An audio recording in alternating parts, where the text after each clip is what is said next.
Chef Maeve here, and I'm really excited to share with you one of my favorite things in life, tailgating. So let's go and make a Finlandia nacho cheese dip. It's football season, here we go. So I have your favorite style tortilla chip. I have here 1.5 cups of bacon. Then I have avocado, and then you just slice right on top of your nachos. We have Finlandia's brand new cheese dip. So I just got the tub out and I let it come to room temperature, put little chunks of it all over. Then we're doing red onion. Then I have here some grilled corn, sliced cherry tomatoes. I think that the freshness of the lime is so lovely.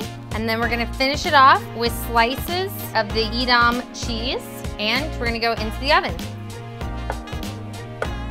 Finish it off with a little bit of fresh chives, and that is a tailgate dip that everyone's gonna be talking about.